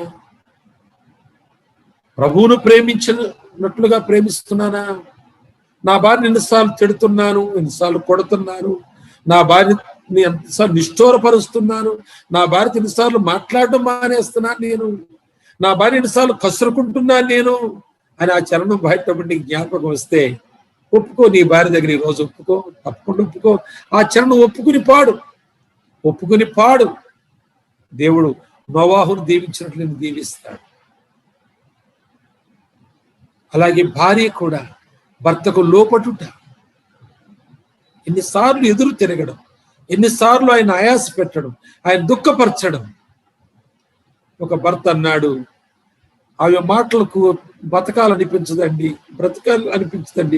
జీవితం మీద విరక్తి కలుగుతుందండి, కానీ నేను ప్రభు కొరకు జీవించేవాడు కనుక, చావకూడదు కనుక బ్రతున్నాను, కానీ బ్రతకాలనిపించదండి. అలాంటి మాట్లాడుతూ ఈ చరణం పాడొచ్చు, రాగం తీయొచ్చు, నీ రాగం బాగుండొచ్చు కూడా, కానీ అక్షరాలకు రాగానికి నువ్వు పరిమితమై పాడుతున్నావా? ఏ పాట అయినా సరే, ముఖ్యంగా ఈ రోజు సందర్భానుసారంగా పాడిన ఈ పాట నీ భర్త దగ్గర ఒప్పుకో. ఈ రోజు, అవునండి, మిమ్మల్ని అనేక సార్లు ఆయాస పెట్టాను, లోబడలేదు, ఎదురు తిరిగాను, అలిగాను, ముభావంగా ఉన్నాను, మాట్లాడటం మానేసి మీకు ఇబ్బంది కలిగించాను, ఇక మీద ఎలా ఉండను అని ఒప్పుకొని ఆ పాట పాడేసి దేవుడు దీవిస్తాడు తప్పకుండా. సోదరుడా, మీరు పండు చేతిలో పెట్టుకున్నారు, మీ పిల్లలకు ఏమన్నా క్షేమం కలిగించగలరా? నీవు జీవితంలో తప్పిపోయావు. ఈ మధ్యలో నాకు ఒక యవనస్తుడు ఫోన్ చేశాడు. మా చర్చికి చెందిన అబ్బాయి, సాఫ్ట్వేర్ లో పనిచేస్తున్నాడు. చాలా భయంకరమైనటువంటి పాపాలు నేను చేశాను, దురలవాట్లకు గురయ్యారు. వాళ్ళ మేనేజర్, ఆ సాఫ్ట్వేర్ లో వాళ్ళ మేనేజర్ లేడీ అట, తాను తాగుబోతట. ఆమె ఇతరులతో తెప్పించుకోవడం, ఇతరులతో దాన్ని అలవాటు చేయడం, లేక ఎక్కువ చేయడం, ఇంకెన్నిటిలోనూ ఆమె దించేసింది. ఆమెతో ఉన్న బ్యాచ్ ఉన్నారు, మరి కొంతమంది గర్ల్స్ ఉన్నారు, బాయ్స్ ఉన్నారు, విచ్చలవిడిగా ఎక్కడెక్కడి నుంచో వచ్చారు హైదరాబాద్కు ఉద్యోగాలు చేసుకోవడానికి. అయితే ఈ కరోనా ప్రారంభంలో, సెకండ్ వేవ్ ప్రారంభంలో, అంటే వారి కుటుంబం, ఆయన తల్లి రక్షించబడింది, తండ్రి రక్షించబడలేదు, కానీ తల్లి రక్షించబడింది. రాజేశ్వరి ఆమె పేరు. ప్రభుని నమ్ముకుంది. తన చెల్లి ప్రభుని నమ్ముకుంది. తన అన్న కూడా ప్రభుని నమ్ముకున్నాడు. చాలా కాలం చూస్తారు, కరోనాకు ముందు నుంచి, కరోనాకు ముందు నుంచి. ఈ కరోనాలో ఈ అబ్బాయి ప్రభుని నమ్ముకున్నాడు, అద్భుతంగా నమ్ముకున్నాడు. అయితే తాను ఒంటరిగా ఒక రూమ్ లో ఉంటున్నాడు. నా దగ్గరికి వచ్చాడు, ఇంటికి వచ్చాడు, ఏడుస్తూ సాక్ష్యం చెప్పాడు. ఎన్నోసార్లు మీరు చెప్పారు, వినలేదు. చర్చికి వచ్చాను కానీ నా మనసుకు ఎప్పుడు బయట వెళ్ళిపోదామని ఉండేది, కానీ అన్ని దుర్మార్గ పాపాలు నేను చెప్పలేను, మీరు వినలేరు, వాటన్నిటిని నేను వదిలేశాను. ప్రభు దగ్గర ఒప్పుకున్నాను, నా తల కొట్టుకున్నాను. ప్రభు నన్ను క్షమించాడు, మీ దగ్గరకు వచ్చాను, ప్రార్థన చేయించుకుని వెళదామని అన్నాడు. నేను కూడా ప్రార్థన చేయించాను, మరి కొన్ని మాటలు మాట్లాడాను. ప్రభులు కొన్ని పుస్తకాలు ఇచ్చేసి స్థిరపరిచి మరలా పంపించాను. ఎలాగో ఆన్లైన్ వర్క్ ఫ్రమ్ హోమ్, ఇంట్లోంచి పనిచేస్తాం, ఇంటికి పంపించాను. అందరికి సాక్షి, ఇప్పుడు ఊరందరికి సాక్షి. ఇక స్నేహితులు రావడం మానేశారు, స్నేహితులు ఎలా చేయడం లేదు కూడా, వాళ్ళకు ఫోన్లు చేయడం లేదు, అలాగున్నాడు. కానీ నా దగ్గరకు వచ్చే ఒక 20 రోజులకి, నెల రోజులకు ఈ మధ్యలోనే, అంకుల్, ఎందుకో నా మనసంతా కూడా విరక్తి, కొంత ఏదో విచారానికి కృంగుబాటు గురైపోయి నేను చాలా అట్లా ఏవో పాత జ్ఞాపకం వస్తున్నాయి. ఆ పాపాలు, అవేంటో ఆశలు, ఆ పాపం చేసిన ఆ విషయాలు, ఆ సమయాల్లో ఆ జ్ఞాపకం వచ్చి కొంత నేను లోపల బాగా బలహీనపడిపోతున్నాను. అంకుల్ నేను అక్కడికి వచ్చాననిపిస్తుంది, దగ్గరికి, మాకు దాదాపు 10 కిలోమీటర్ల దూరం అనిపిస్తుంది నాకు అన్నాడు ఒక రాత్రి. నేను అన్నాను, అవసరం లేదు, ఎన్ని రాత్రులలాగా వస్తావు నువ్వు ప్రార్థన చేసుకుని ప్రభు దగ్గర నీవు ఆ శోధన తప్పించుకోవడం నేర్చుకోవాలి తప్ప నా దగ్గరికి గడిగడికి రావడం వల్ల నువ్వు తప్పించుకుంటావనేది ఎప్పటికీ కుదరదని చెప్పాను. అంకుల్, కొన్ని మాటలు చెప్పండి అంకుల్, ప్లీజ్ అంకుల్ అన్నాడు. అప్పుడు నేను అంకుల్ నుంచి 1-2 మాటలు జ్ఞాపకం చేద్దాం అనుకున్నాను. దానికి సంబంధించిన మాటలు నా మాటలోనే జ్ఞాపకం చేస్తాను. నాకు వాక్యం అంతా పట్టి రాదు, ఆ రెఫరెన్స్ కూడా తీసే అనుభవంలో లేడు కనుక మాట చెప్పాను. నువ్వన్న మాట, నాకు పాపము చేయబుద్ధి అవుతుంది అని అన్నమాట మీ చెల్లి అందనుకో. అతని చెల్లి MBA చేస్తుంది, నీ చెల్లి అందనుకో, అన్నయ్య నాకు పాపం చేయబుద్ధి అవుతుంది అన్నయ్య అంటే నువ్వేమంటావు అని అడిగాను. అన్నాడు. నీ తల్లి అందనుకో, నీ తల్లి నాకు పాపం చేయాలని ఉంది అని నీ తల్లి అందనుకో, నువ్వేం చేస్తావో చెప్పు నాకు. వాళ్ళకి ఏం చెబుతావో అది నీకు చెప్పుకో అని ఫోన్ పెట్టేసరికి నేనేం మాట్లాడలేను.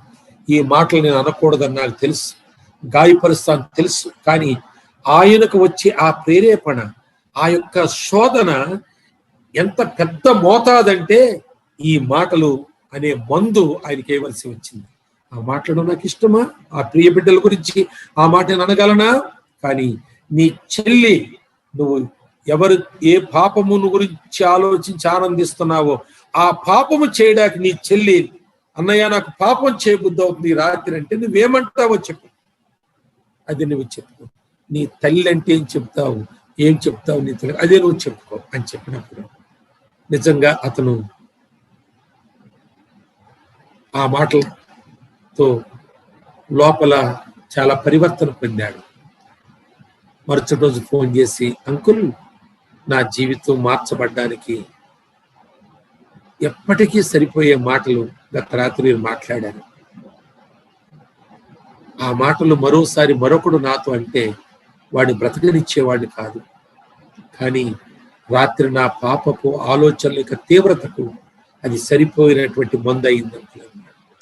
ప్రియులారా గమనించండి, ఈ మాట నేను అందరితో అనేది కాదు, ఎప్పుడు అనలేదు కూడా నేను.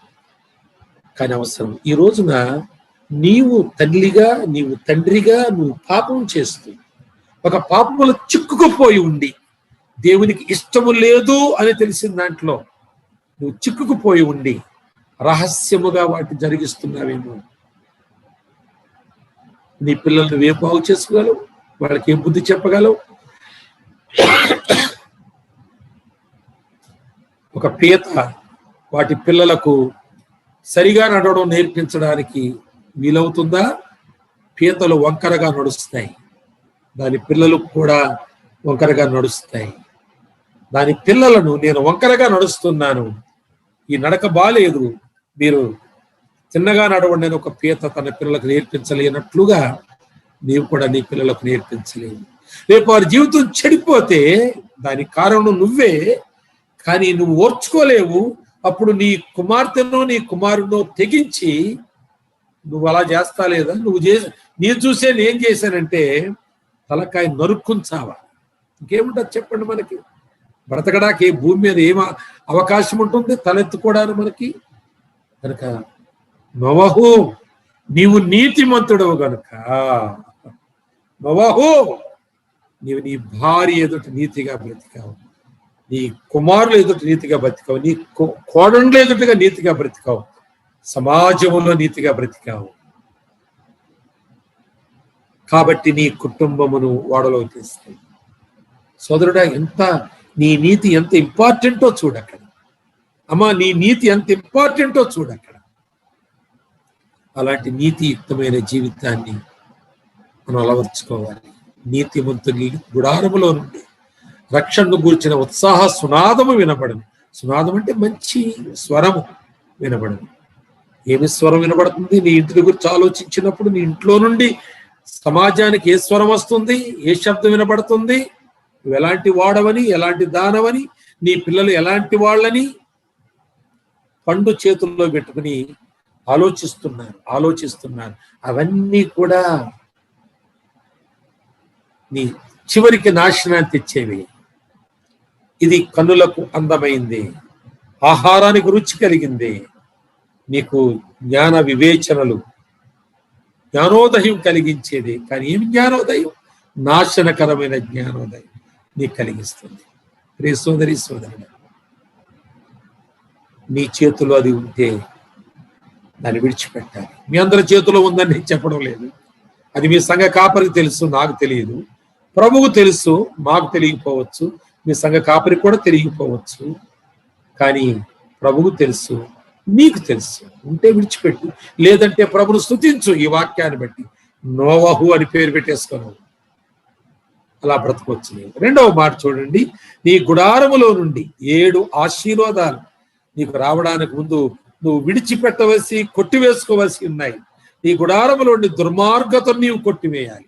నీ గుడారములో దుర్మార్గత, నీకు తెలుసు నీ గుడారములో ఏమి దుర్మార్గత ఉందో, ఏమి దురాచారం ఉందో, ఏ విధమైన దురలవాటు ఉందో నీకు తెలుసు. నేను చెప్పక్కర్లేదు. నీకు తెలుసు, నీ భార్యకు కూడా తెలుసు, నీ పిల్లలకు కూడా తెలుసు, నీ కుటుంబానికి తెలుసు. ఒకసారి ఒక తల్లిదండ్రులు, ఒక తండ్రి అన్నాడు నాతో, నా భార్యకు నాకు ఒక దురలవాటు ఉందండి, చాలా కాలంగా ఉంది.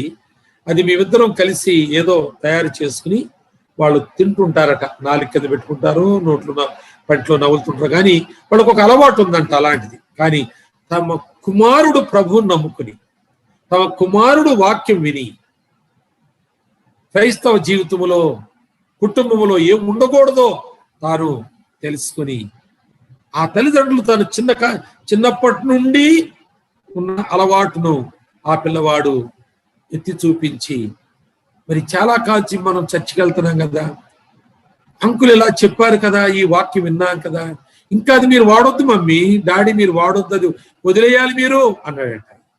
ఆ రోజున ఆయనకు ఒక అవమానం కలిగి విరక్తి చెందాడట. నా కడుపును పుట్టిన వాడితో నేను ఒక దురలవాటు గురించి చెప్పించుకున్నాను అని. భార్య భర్త ఇద్దరికి ఉండేదట అలవాటు. నా భార్యని తీర్మానం చేసుకున్నాం ఆ రోజున, ఇంతవరకు దాని జోలికి వెళ్ళదు. అది మా చిన్నతనం నుంచి, పిల్లలు పుట్టక ముందు నుంచి, మా పెళ్ళైన మొదట్లో నుంచి నాకున్న అలవాటు నా భార్యకి చేశాను. ఇద్దరం కలిసి దాన్ని రోజు తింటుంటాం, ఎవ్వరికీ తెలియదు, అది మాకు అలవాటు అయింది అనే మాట. కనుక నీ గుడారములు ఏమున్నాయో అది ఎవ్వరికీ తెలియదు ఉందేమో. ఒకవేళ పిల్లారా, మీకు ఒక ఉదాహరణ చెప్తాను నేను. ఆదికాండంలో 31వ అధ్యాయంలో ఆ ఉదాహరణ మనం చూడొచ్చు. దాన్ని సమయం లేదు కనుక నేను మాటలో చెప్పేస్తాను. లాబాను దగ్గర 20 సంవత్సరాలు ఉన్నటువంటి యాకోబు ఒకసారి తన తండ్రి ఇంటికి వెళ్ళిపోదామని తన భార్యలను, పిల్లలను, దాసీలను, పశువులను, మేకల మందలను తీసుకుని బయలుదేరి వెళ్ళిపోతుండగా, చెప్పకుండా వెళ్ళిపోతున్నాడు అనేటువంటి దానితో పారిపోతున్నాడు అని లాబాను తన బంధువులు తీసుకుని వెనకాల తరుముతూ వెళ్ళి ఒక ప్రశ్న వేశాడు ఆయన. ఆ ప్రశ్న ఏంటంటే, నువ్వు పోతే పో, కానీ నా దేవతలను ఎందుకు నువ్వు తీసుకువెళుతున్నావు? చూడండి 31వ అధ్యాయంలో ఆ మాట చూడండి.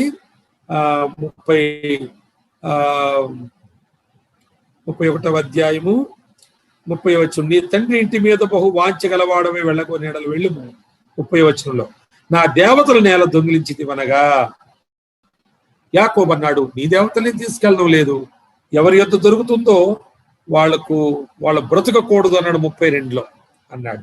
అప్పుడు లాబాను ఆ మాట నమ్మలేదు కనుక ఆయన ఏం చేశాడంటే, చూడండి 33వ వచనంలో, లాబాను యాకోబు గుడారములోనికి వెళ్ళి తన దేవతలు వెతుక్కున్నాడు. తర్వాత లేయా గుడారంలోకి వెళ్ళి కూడా వెతుక్కున్నాడు. తర్వాత జిల్ఫా, బిల్హా ఆయన ఉపపత్రుల యొక్క గుడారంలోకి వెళ్ళి కూడా వెతుక్కున్నాడు. కానీ అవి దొరకలేదు. తరువాత రాహేలు గుడారంలోకి వెళ్ళాడు, అయినా దొరకలేదు. ఎవ్వరి గుడారంలో దొరకలేదు. ఇప్పుడు మీకు వచ్చిన ప్రశ్నలు వర్షం కురిపిస్తాను. మొదటి మాట, లాబాను గుడారంలో, క్షమించండి, లాబాను యాకోబు గుడారంలోకి వెళ్ళాడు, దొరకలేదు. లేక దొరకలేదా, ఉండి దొరకలేదంటే లేకనే దొరకలేదు. లేయా గుడారంలోకి వెళ్ళాడు, దొరకలేదు, లేకనే దొరకలేదు. జిల్ఫా, బిల్హా దాసీల గుడారంలోకి వెళ్ళాడు, అయినా లేక దొరకలేదు. రాహేలు గుడారంలోకి వెళ్ళాడు, అయినా దొరకలేదు. లేక దొరకలేదా, ఉండి దొరకలేదా అంటే ఉండే దొరకలేదు. అంటే రాహేలు వాటిని దాచివేసి తండ్రికి దొరకకుండా చేయడానికి అవెన్నో ఎత్తుగడలేసింది. మొత్తం తన గుడారములో పాపమున్నది. దేవునికి ఇష్టమా? విగ్రహములు దేవునికి ఇష్టమా? దేవుని బిడ్డలుగా, ఇశ్రాయేలుగా మార్చబడేటువంటి వాడుగా దేవుడు ఏర్పరచుకున్నవాడు, గర్భములుండగానే ఏర్పరచుకున్న ఆ చిన్నవాడు యాకోబు గుడారములో, యాకోబు సంబంధికుల్లో, వారి కుటుంబములో విగ్రహం ఉండడం దేవునికి ఇష్టమా? ఇష్టం లేదు. ఈమె విగ్రహాన్ని తెచ్చుకుంది. ఒకవేళ మీరు అనవచ్చు, ఆమెకు విగ్రహాల గురించి కాదండి అనొచ్చు, ఆమె తెచ్చుకుంది. అయితే మీరే చెప్తారు ఎందుకు కాదన్నారు? వెండి బంగారాల మీద ఆశ కలిగి కావచ్చు. విగ్రహాలు వెండి బంగారాలు అయి ఉంటే వాటి మీద ఆశ కలిగి కావచ్చు. మొత్తంగా ఆమె గుడారములో విగ్రహాలు ఉన్నాయి, వెండి బంగారాల మీద ఆశ ఉంది, దొంగతనం చేసి తన గుడారములో ఉన్నాయి, అబద్ధము ఆడుతున్నట్లుగా కూడా మనం చూస్తున్నాము. అబద్ధం ఆడుతూ ఉందామే. ఎన్నున్నాయో చూడండి, గుడారములో విగ్రహం ఉంది, వెండి బంగారం ఉంది, వెండి బంగారం మీద మమకారం ఉంది, తర్వాత దొంగతనం ఉంది, తర్వాత నేను కడగా ఉన్నాను కనుక సామాన్లు పెంచి లేవలేని ఒంటే సామాన్లు మీద కూర్చుని అబద్ధం ఆడింది, అబద్ధం ఉంది. మరొకటి ఉంది ఆ గుడారంలో, అదేంటంటే 32వ వచనంలో చివరి మాట చూడండి.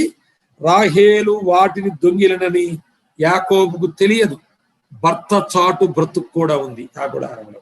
5 ఉన్నాయి ఆ గుడారంలో. నేరాలు, దుష్టత్వములు, దుర్మార్గతలు 5 ఉన్నాయండి. 5 ఉన్నాయి.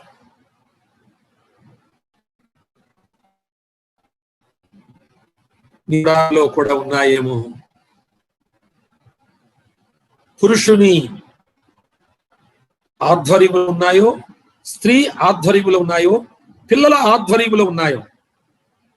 క్రైస్తవ కుటుంబాల్లో ఉన్న పిల్లలు వారు కాలేజీలో చదువుకుంటే ఈనాడు ఈ దినాల్లో మరి అవసరం కనుక ఇంతంత ఫోన్లు, ఇంతంత సైజు ఉండే ఫోన్లు కొనిస్తున్నారు. కుటుంబాలు కూడా అవసరమే కావచ్చేమో వాళ్ళకి. అయితే వాటిలో వాళ్ళు చూసేది ఆన్లైన్ క్లాసెస్ 2-3 అవర్స్ మ్యాక్సిమం. అవి కూడా చూస్తారో చూడరో, వారి ప్రొఫైల్ ఫొటోస్, వారి స్టేటస్లు, వారి డౌన్లోడ్ చేసుకున్నటువంటి అశ్లీషమైన బొమ్మలు, చిత్రాలు, సినిమాలు, నాటకాలు, డ్రామాలు, రాజకీయాలు ఎన్నెన్ని ఉన్నాయో ఆ ఫోన్ నిండా ఉన్నాయి. అవి ఎప్పుడైనా చూసా? అవి నీ ఇంట్లోనే ఉన్నాయి. ఆ ఫోన్ నీ ఇంట్లో ఉంది, ఆ ఫోన్లో ఇవన్నీ ఉన్నాయి. ఈ 7 ఆశీర్వాదాలు నువ్వు పోగొట్టుకుంటూ ఉన్నావు. నీ పిల్లలు రహస్యంగా పాపమును గూర్చిన ఆలోచన చేసే సంగతులు ఆ ఫోన్ నీ పిల్లల మనసులో పెడితే ఊహాగానాల్లో వ్యభిచారాలు చేస్తున్నారు, ఊహాగానాల్లో ఎక్కడో విహరిస్తున్నారు. వారు మరొకరి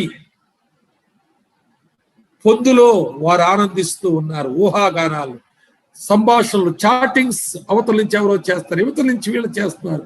చాటింగ్స్ తో రాత్రి ఒక సమయం వరకు నిద్రపోవడం లేదు.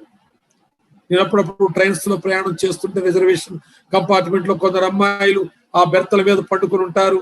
వాళ్ళు రాత్రి 3 గంటలు లేచినా, నేను ఏదన్నా బాత్రూమ్కి వెళ్ళా లేస్తే 3 గంటలకు కూడా చాటింగ్ చేస్తుంటారు. నిమగ్నం అయిపోయారు. ఆదివారం బైబిల్ పట్టుకుని ఆరాధన స్థలానికి వచ్చి ఒక 2-3 గంటలు అక్కడ గడవడం అనేది ఆ పిల్లలకు చాలా నిప్పులమే నిలబడినట్టుగా ఉంటుంది. ఎప్పుడు వెళ్ళిపోదామా, ఫోన్ ఆన్ చేద్దాం. అంతేకాదు చాలా సంఘాల్లో, మందిరాల్లో పిల్లలు ఫోన్లు బైబిల్ పెట్టుకుని దాన్ని ఆపరేట్ చేసుకుంటూ తల్లిదండ్రులుగా పిల్లరా వారిని ప్రభు కొరకే సిద్ధపరచలేరు. వాళ్ళ దేవునికి దక్కరు, చివరికి నీకు దక్కరు. వారు వినాశనం అయిపోతారు, లోకములో కలిసిపోతారు. నేను శాపం పెట్టడం లేదు, సత్యం చెబుతున్నాను. అది కూడా దేవుడు చెప్పమంటే చెబుతున్నాను. దేవుడు హెచ్చరిస్తూ ఉన్నటువంటి మాటను మీరు తీసుకోవాలని నేను ఆశిస్తూ ఉన్నాను. జాగ్రత్తగా గమనించండి. నీ గుడారములో దుర్మార్గతను నువ్వు కొట్టివేయాలి. ఇంకొక కుటుంబాన్ని మీకు చూపించి నేను ముగింపులోకి వెళతాను. లూకాసు వార్తలో చూడండి ఆ కుటుంబాన్ని 19వ అధ్యాయంలో. లూకాసు వార్త 19వ అధ్యాయంలో మొదటి వచనాల్లోనే జక్కయ్య అనే వాడు కనబడతాడు మనకి. జక్కయ్య, ఈ జక్కయ్య కుటుంబం గురించి ప్రభు ఇచ్చిన సాక్ష్యం శాశ్వతముగా నిలిచిపోయిన సాక్ష్యం. 9వ వచనం, ఇతడును అబ్రహాము కుమారుడే. వీళ్ళారా గమనించండి, అబ్రహాము సంతానం. ఈ రాహేలు తన గుడారములో రహస్యముగా భర్తకు చాటుమాటుగా, అబద్ధముగా, మోసముగా, వెండి బంగారం మీద అపేక్ష కలిగి విగ్రహాలు తెచ్చుకుని తన కుటుంబంలో పెట్టుకున్నదే. అబ్రహాము తాను మక్ఫెలా పొలము కొని అక్కడ గుహను సమాధులుగా తయారు చేసి తన రక్త సంబంధులందరూ అక్కడే సమాధి చేయబడిన ఆశించారు. కానీ రాహేలు సమాధి అక్కడికి వెళ్ళలేదు. అందరు సమాధులు వెళ్ళి అక్కడికి. మీరు 49వ అధ్యాయం తర్వాత మీరు చూసుకోండి, ఆది కాండంలో చివరి భాగంలో ఎవరి సమాధి అక్కడికి వెళ్ళలేదు. అందరి సమాధులు వెళ్ళి రాహేలు సమాధి అక్కడికి వెళ్ళలేదు. ఎఫ్రతా మార్గములోనే ఆమె చనిపోయింది, అక్కడే పూడ్చిపెట్టేశారని రాయబడి ఉంది. కాబట్టి గమనించండి, అబ్రహాము కుమారుడు అంటే ఆ సమాధిలోకి వెళ్ళాలి. నేను నిన్ను అడుగుతాను, చెప్పు ఆ మాట. సోదరుడా, ఇంటి యజమానురాలా, పిల్లలారా, మీరు అబ్రహాము విశ్వాసులకు తండ్రి, విశ్వాసులకు ఒక సమాధి దొడ్డెను కట్టాడు ఆయన. ఆ సమాధిలోకి నువ్వు వెళ్ళాలి, నేను వెళ్ళాలి. మన ఊర్లో ఉన్న సెమెట్రీస్ కాదు, ఏదో గవర్నమెంట్ ఇచ్చిన ఒక సమాధుల స్థలం కాదు. హైదరాబాద్ లో చాలా పెద్ద ఊరేగింపు, పోటీలు, డబ్బు పెడతారు. ఆ సమాధుల దొడ్లోకి వెళితేనే యేసుప్రభు రెండో రాకడలో వచ్చి లేపుతాడని ఒక సెంటిమెంట్ చాలా సమాధుల దొడ్లు అలా ఉన్నాయి. కానీ అలాంటిది కాదు ఇది. అబ్రహాము విశ్వాసులకు తండ్రి, పరదైస్సులో అబ్రహాము రొమ్ము నా ఆనుకునేటువంటి బిడ్డలకు అబ్రహాము సమాధులు కొనుక్కున్న దాంట్లో సమాధులు దొరకాలి. రాహేలుకు దొరకలేదు. ఇక ఇంట్లో దుర్మార్గత ఉంది, దాన్ని కొట్టివేయలేదు, దాచిపెట్టుకుంది. భర్తకు తెలిసి అంటే భర్తకే తెలియదు కనుక భర్త చాటు భార్యలు, భార్య చాటు భర్తలు, భార్యకు అయిష్టమైనవి చేసే భర్తలు భార్యకు అయిష్టమైనవి చేస్తుంటారు, భార్యను ఆయాస పెట్టేవి చేస్తుంటారు, అలాగే భర్తను ఆయాస పెట్టేవి చేస్తూ ఉంటారు. అలాంటి భార్యలు, అలాంటి భర్తలు ఆ సమాధుల్లోకి ఎందుకు వెళ్తారు? వాళ్ళు ఎక్కడో రోడ్డు ప్రక్కన చచ్చిపోతే రోడ్డు ప్రక్కనే పాతి పెట్టినట్లుగా ఎక్కడో పాతి పెడతారు. సరే, పాతి పెడితే చచ్చినోడు ఎక్కడ పాతి పెడితేనేవి, కానీ నువ్వు బ్రతికుండగా నువ్వు విశ్వాసుల తండ్రి అబ్రహాము కొన్న స్థలములో నీ సమాధి ఉండాలి అని ఆశించు. ఇతడు అబ్రహాము కుమారుడే. ప్రియులారా, ఎంత మంచి మాట. తరువాత మన కాంటెక్స్ట్ వస్తున్నాం మనం. ఈ ఇంటికి రక్షణ వచ్చింది ఎందుకనగా, నేను ఎందుకు అంటున్నాను అబ్రహాము కుమారుడని? యేసుప్రభు ఎక్స్ప్లెనేషన్ ఇస్తున్నాడు. నేను ఎందుకు అంటున్నానంటే, నేడు ఈ ఇంటికి రక్షణ వచ్చింది. సోదరుడా, సోదరి, నీ ఇంటికి రక్షణ వచ్చిందని నువ్వు రాసి నీ తలుపు కట్టించగలవా? నీ తలుపు ముందు తలుపు వేసినప్పుడు బయట ఈ ఇంటికి రక్షణ వచ్చింది, ఇది నీతిమంతుని గుడారము, రక్షణ కూర్చిన ఉత్సాహ సునాదములు లోపల మేమందరము కూడా చేసుకుంటూ ఉన్నాము. వారి ఇంట ఉన్న సంఘము అని కొన్ని మాటలు మనం రోమాపత్రికలో 16వ అధ్యాయం చూస్తాం, కొరింథీ పత్రికలో కూడా మనం చూస్తాము, కనుక అపొస్తలుల కార్యాల్లో చూస్తాము. ఆ ఇంట ఉన్న సంఘములు, ఆ ఇంట ఉన్న సంఘము. కాబట్టి ఆ ఇంట ఉన్న, నీ ఇంట ఉన్న ఆత్మీయత ఏంటో చెప్పగలవా? బోర్డు పెట్టగలవా? నీ తలుపు మీద అలా పెట్టి ప్రోత్సహించగలవా? గ్రామాన్ని, నీ సంఘాన్ని, సమాజాన్ని, నీ ఇరుగు పొరుగులను ప్రోత్సహించగలవా? నీ ఇంట్లోంచి వినబడే రక్షణార్థమైనటువంటి ఆ సునాద గీతములు బయట వారు విని ఆనందించేటట్లుగా నీ ఇంట్లోంచి వినబడుతున్నాయా? జక్క ఇంటి గురించి ప్రభువు సాక్ష్యం ఇచ్చాడు. జక్క ఇంటి గురించి జక్కే సాక్ష్యం లేదు, జక్క అసలు ఒకసారి కూడా సాక్ష్యం లేదు, కానీ ప్రపంచం అంతటి కానీ సాక్ష్యం తెలుసు. నువ్వు చెప్పడం కాదు సాక్ష్యం. కొంతమంది సంఘములో అంగీకరించబడరు, సేవకునికి కంటకప్రాయంగా ఉంటారు.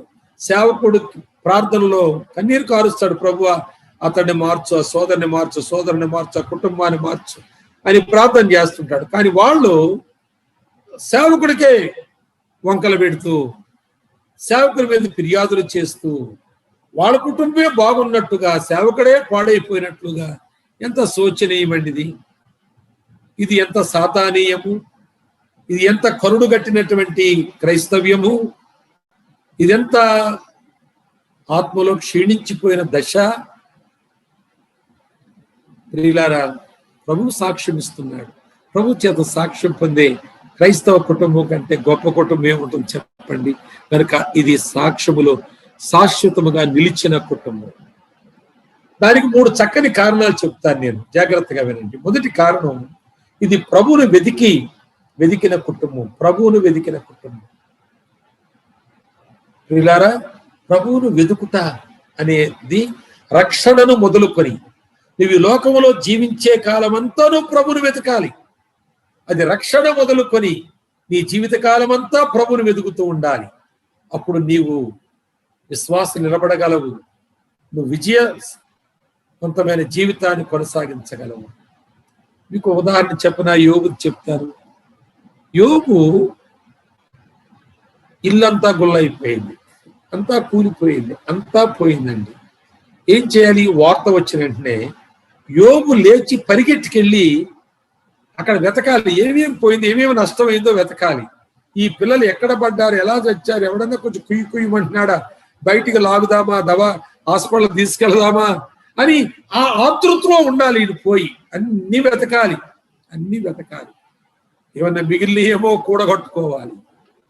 వేదనతోనే, బాధతోనే, దుఃఖముతోనే పరుగులు పెట్టి, ఎక్కడ నా పిల్లలు, ఎక్కడ నాది, ఎక్కడిది పెట్టాను, ఎక్కడది పెట్టాను, ఇక్కడ దాచిపెట్టి, ఏమైపోయింది అని వెతకాలి. కానీ ఆయన ప్రభువుని వెతికాడు. వెంటనే అన్నాడు,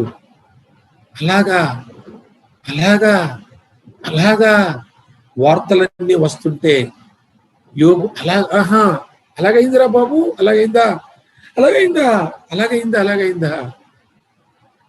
అయ్యా మీరేం బాధపడకండి, ఏం చేస్తామండి, మేమే తప్పించుకొచ్చామంటే, పర్లేదురా, యెహోవా ఇచ్చాడు, యెహోవా తీసుకున్నాడురా, మీకు నా అసలు సంగతి మీకు తెలియదురా, మీరు తర్వాత వచ్చారు నా దగ్గర పని చేసుకోవడానికి. కానీ నేను జమీందారుగా ఈ బట్టలు వేసుకున్నప్పుడు, బంగారు వెండితో తొలతూగుతున్నప్పుడు, పశువుల మందలతో ఉన్నప్పుడు, గొర్రెల మేకలతో నేను తొలతూగుతున్నప్పుడు, ఎద్దులతో గాడిదలతో నేను ఉన్నప్పుడు, బంగ్లాలలో నేను ఉన్నప్పుడు మీరు వచ్చారా బాబు? అసలు నా సంగతి తెలుసా? మీరెవరు ఎరగరు, నేను బట్టలు లేకుండా పుట్టానురా, బట్టలు లేవురా, అసలు బట్టలు లేవురా, నాకు ఏమి లేవురా. అయ్యో సార్ మీరు అలా అనకండి సార్. నిజమేరా, అది నేను బట్టలు లేకుండా పుట్టాను. సాధ్యమేనా? ప్రభువును వెతికే వారికే సాధ్యం. అది ప్రభువును వెతికే వారికి సాధ్యం. అయిపోయినాయి సార్, యెహోవా ఇచ్చాడ్రా, తర్వాత యెహోవా ఇచ్చినాయి, దేవుడు తీసుకున్నాడు, ఇచ్చాడు, నేను అనుభవించాను, తర్వాత ఆయన తీసుకున్నాడు. నేను ఎవరి మీద కేసు పెట్టను, ఇప్పుడు ఎవరి మీద నేను కంప్లైంట్ చేయాలిరా? నేను బాబు పర్లేదు నాయన, మీరు బతికొచ్చారు అంతే చాలురా, మీరు వెళ్ళండి, మీ ఫ్యామిలీస్లోకి వెళ్ళండి, మీకు ఇంటికాడ తొందర పడుతుంటారు, ఏంటి కూలిపోయినట్టే మా వాళ్ళు ఏమైపోయారు, వెళ్ళండి, మీ భార్య పిల్లలకు కలవండి, మీరు నాది పర్లేదు, నేను చూసుకుంటానులే, ఇంకా నాకేం లేదు కదా. వెతుకుతున్నాడు ప్రభువుని వెతుకుతున్నాడు. అలాంటి సమయంలో పోలీస్ స్టేషన్కి వెళ్తా లేదు, కోర్టులకు వెళ్ళడం లేదు, పంచాయతీలు పెట్టడం లేదు, ఎవరికి కంప్లైంట్ చేయడం లేదు. ప్రభువుని వెతుకుతున్నాడు. రక్షణ మొదలుకొని నీ మరణం వరకు అన్ని సమయాల్లో ప్రభువుని వెతికి ఒక స్వభావంతో జీవించాలి. ఆ స్వభావం నీలో ఉండాలి. అది జక్కయ్యలో ఉంది కాబట్టి ప్రభు సాక్ష్యం చెప్పాడు. రెండో మాట చెప్తాను, వినండి, జాగ్రత్తగా వినండి. రెండో మాట, ఆయన ప్రభువును తన ఇంట చేర్చుకున్నాడండి. తన ఇంట చేర్చుకున్నాడు ప్రభువును. అది ఆయన ఇంటికి ఆ సాక్ష్యం రావడా కారణం ప్రభు ఆ ఇంటిలో ఉండుటను బట్టి. ప్రభు నీ ఇంటిలో ఉంటే ఆ సాక్ష్యం ప్రభు ఇస్తాడు, నువ్వు చెప్పక్కర్లేదు, ప్రభు ఇస్తాడు. ఎంతరకాన్ని ఇస్తాడు, ఎంత దూరమైనా వెళ్తుంది ఆ సాక్ష్యం, ఎంతకాలమైనా ఉండదు ఆ సాక్ష్యం. నీ సాక్ష్యం శాశ్వతంగా నిలిచి ఉంటుంది. ప్రభు నీ ఇంటిలో ఉంటే నువ్వు సాక్ష్యం అక్కర్లేదు, ప్రభు ఇస్తాడు సాక్ష్యం. ప్రభు నీ ఇంట్లో ఉంచుకోవాలి. నేను ఇక్కడ మాట చెప్తాను, వినండి జాగ్రత్తగా.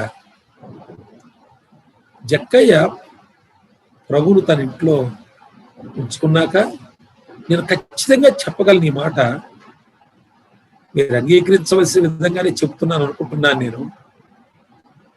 ఎవరన్నా జక్కయ్యని నీకేముందయ్యా అని అడిగితే, ప్రభు ఉన్నాడయ్యా. నీ ఇంట్లో ఏముందయ్యా? ప్రభు ఉన్నాడయ్యా. ఇవే మాటలు అంతే. నా ఇంట్లో అది ఉంది, నా ఇంట్లో ఇది ఉంది, నాకేముంది, నాకేమి లోటు అనే దినాలు ఆయనకు ఉన్నాయి. అలాగే అనుకునేవాడు అనుకోదగినటువంటి అన్నీ ఆయనకున్నాయి, ఎంతో ఉంది ఆయనకి. కానీ ఈనాడు ప్రభువును తన ఇంట్లో చేర్చుకున్నాక మిగిలినవేవి అవి ఆయన గొప్పగా కనపడడం లేదు, మిగిలినవేవి కూడా ఆయనకు అవసరంగా కనపడడం లేదు. అన్నిటికంటే గొప్పది ప్రభువే. కారు కంటే గొప్పవాడు. కారు ఉందని ఇంట్లో, అది ఏమన్నా కొత్త విలువైన 25 లక్షలు 50 లక్షల కారా? దానికంటే ఆయన విలువగా కనబడుతున్నాడు. అందుకే ఎవరున్నారు నీ ఇంట్లో? ప్రభు ఉన్నాడు. ఏముంద నీకు? ప్రభు ఉన్నాడు. అది మాట. అలాగూ చేర్చుకున్నావా? ఆదివారం కొన్ని గంటలు ప్రభుని చేర్చుకున్నట్లుగా ఉంటుందా నీ ఇల్లు, నీ మనస్సు? ప్రభు ఎల్లప్పుడూ ఉంటే నీ ఇంట్లో ఎల్లప్పుడూ సాక్ష్యం ఉంటుంది. ఆయనను ఇంట్లో చేర్చుకున్నావా? ఆయన వెతుకుట నీ జీవితకాలం జరగాలి. ఆయన నీ ఇంట్లో ఉండుట నీ జీవితకాలం జరగాలి. నువ్వు బ్రతుకున్నంత కాలం ఆయన నీ ఇంటిలో ఉండాలంటే, అప్పుడప్పుడు కాదు. ఆయన ఉండగా నీవు సమస్తమును ఆయనే అనుకునేటువంటి అతిశయముతో ఉండాలి, తృప్తితో ఉండాలి. అంతేగాని మిగిలినన్ని వృధాతిశయమే. ఏదైనా వృధాతిశయమే. అది ఉంటుంది, పోతుంది. కొన్ని లక్షల కారు యాక్సిడెంట్ అయింది, పోయింది, అంతే, అయిపోయింది. కొన్ని లక్షల కారు టైర్ పంక్చర్ అయింది, ఆగిపోయింది మధ్యలో. మాదో చిన్న కారు, అందులో మేము పోతా ఉన్నాం. పెద్ద కారు ఆగిపోయింది, పంక్చర్ అయింది, ఆగిపోయింది. బ్రేక్ డౌన్ అయింది, ఏదో అయింది, ఆగిపోయింది.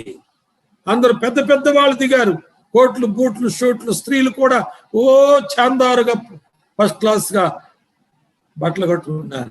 కానీ కింద రోడ్ల మీద దిగి ఉన్నారు. మేము పోతున్నాం కారులో. మా చిన్న కారు, చిన్నది, అంత విలువైంది కాదు, 4 లక్షలు లోపు ఉండే కారు. అది 50 లక్షలు ఉండే కారు. మేము పోతున్నాము, అది ఆగిపోయింది. దేని ఎంత అతిశయం? వృధాతిశయం వద్దు. ప్రభునందే అతిశయం, ఆయన ఎందు అతిశయం. నీ ఇంట్లో అందరూ ఆయన ఎందు అతిశయించేవారుగా ఉన్నారా? ఉండాలి. ఉండడం ఈ 7 దీవెనలు నీకు దొరుకుతాయి. ప్రతిరోజు నీ ఇంట్లో వెలుగు, నీలో నుండి ఆ ప్రకాశమైన వెలుగు. మూడవ మాట తను విమర్శించారు. బయట ఉన్నవారు తన తప్పులు చూపించారు. బయట నుండి పాపి అయిన ఈ మనుషుని యొద్ద ఈయనెందుకు బస చేయడానికి వెళ్ళాడని తప్పును చూపించారు. వెంటనే మండిపడాలి. ఎందుకంటే ఆ ఊర్లోనే ధనవంతుడు, జమీందార్. నోర్మైండి, మీరు ఎవడన్నా నా గురించి మాట్లాడడానికి అంటే ఎవడు మాట్లాడలేడు. ఇంకా వాళ్ళు ఎక్కడికి వెళ్ళినా, కోర్టుకి వెళ్ళినా, పోలీస్ స్టేషన్కి వెళ్ళినా, అవునా ఆయన ధనవంతుడు, ఆయన ఇష్టం, మీరెందుకు మాట్లాడి, ఎందుకు విమర్శించారు అని మిమ్మల్నే అంటారు కదా. సమాజము ఏ తప్పును చూపించి నేను విమర్శిస్తుందో ఆ తప్పు విషయమై నువ్వు ఆలోచించాలి, కానీ విమర్శించిన వారి గురించి ఆలోచించకూడదు ఎప్పుడు కూడా. జక్కయ్యలో ఉన్న సుగుణం ఎంత గొప్పదంటే, పాపి అయిన ఈ మనిషి అంటే ఎందుకున్నాడు ఈయన అని వాళ్ళు అంటుంటే, అరే బలం జ్ఞాపకం చేశారయ్యా, నేను పాపిని మాత్రమే కాదు, పాపాలు చేసినప్పుడు మాత్రమే కాదు, అన్యాయస్తుడిని కూడా అన్నాడు ఆయన. మీరు ఎరగని తప్పోటు నా దగ్గర ఉందని చెప్పాడు. మీరు ఎరగని తప్పోటు నా దగ్గర ఉంది. చూసారండి, ప్రభువుని ఇంట్లో ఉంటే నీకు ఈ సుగుణం ఉంటుంది. ఓ తప్పు దిద్దుకుంటావు, ఇంకేం తప్పులున్నాయో అవి జ్ఞాపకం చేసుకుంటావు, వాటన్నిటినీ కొట్టివేస్తావంతే. ఏం చేశాడు ఆయన? తన ఆస్తిని తెగనమ్మాడు. సగం బేదలకు ఇచ్చాడు, సగం అన్యాయంగా తీసుకున్న వారికి ఇచ్చాడు. ఏం మిగిలింది ఆయనకంటే? యేసు మిగిలాడంతే. అందుకే ఆ సాక్ష్యం దొరికింది. నీ ఇంట్లో ఏవేమో ఉంటున్నాయి, యేసు తప్ప. ఏవేవో విలువైనవి ఉంటున్నాయి, ఆ విలువ యేసుకు లేదు. నీ అతిశయం దేని ఎంతో ఉంటుంది, యేసునందు లేదు. ఒకళ్ళు అన్నారు, ఇంట్లో పిల్లలు లేరండి ఏం సంతోషం ఉంటుందంటే, అంటే పిల్లలుంటే ప్రభువును దానికంటే సంతోషం ఉంటుందని నేను అడిగాను. అంటే అది కాదు కానండి. మరి ఇంకేంటి? ప్రభువును దానికంటే సంతోషం ఉంటుందా పిల్లలుంటే? అదే నువ్వు ఆశించేది? అదేనండి, అందరూ లేకపోయేసరికి ఎలా ఉంటుందండి అంటే, అందరికీ యేసు లేడు, మరి నీకున్నాడు కదా, ఆయన వదిలేయి. ఓ కొడుకుని పెట్టుకుని ఆనందించు, ఓ పిల్లని పెట్టుకుని ఆనందించు. అవునా? కాదు సార్. అయితే ఆలోచించు, అది ప్రభువు తెలుసు, ఆయన చిత్తం. ఆయన ఇస్తాడు, లేకపోతే లేదు. ఆయన యేసు చాలును, యేసు చాలును, ఏ సమయమైనా ఏ స్థితి అయినా నా జీవితంలో యేసు చాలును అని నువ్వు చెప్పుకుంటే చాలదా? కనుక నీ చేతిలో పాపమును చూచి దాన్ని విడిచిన ఎడల, నీ గుడారములో ఉన్న దుర్మార్గతను చూచి దాన్ని కొట్టివేసిన ఎడల 7 దీవెనలు నీకున్నాయి. సమృద్ధికరమైన సంపూర్ణమైన దీవెనలు నీకున్నాయి. నీ కుటుంబములో పరిస్థితులన్నీ నీకు తెలుసు. దాచిపెట్టవేమో కొన్ని, కానీ అది నీకు తెలుసు. దాచిపెట్టు. ఉదాసీనంగా ఉండకు, నిర్లక్ష్యంగా ఉండకు. పిల్లలు కదా అనుకోకు, పరిస్థితులు కదా, సమాజం కదా అనుకోకు, భూమి మీద ఉన్నాం కదా అనుకోకు, శరీరం ఉన్నాం కదా అనుకోకు. అలా అనుకునే ఇంతకాలం పాపమును పోగు చేసుకున్నావు. కొట్టివేయాలి ఇప్పుడు. జక్కయ్య ఎంత మంచివాడండి, ఎంత మంచివాడు. తన జీవితకాలం అంతా ప్రభువును వెతికాడు. తన జీవితకాలం అంతా ప్రభువును తన ఇంట ఉంచుకున్నాడు. తన జీవితకాలం అంతా తన తప్పులను సరి చేసుకుంటూ వచ్చాడు. దాచిపెట్టుకోలేదు, తప్పులను సమర్థించుకోలేదు. ఇతరులు విమర్శించినప్పుడు ఇతరుల గురించే మాట్లాడలేదు. వారు దేని గురించి విమర్శించారో దాన్నే సరి చేసుకున్నాడు. ఇంకా విమర్శించలేక వాళ్ళకి అవకాశం ఉండదు, తప్పు ఈయనకి ఉండదు. ఎంత మంచి విధానం, సుగుణం అది.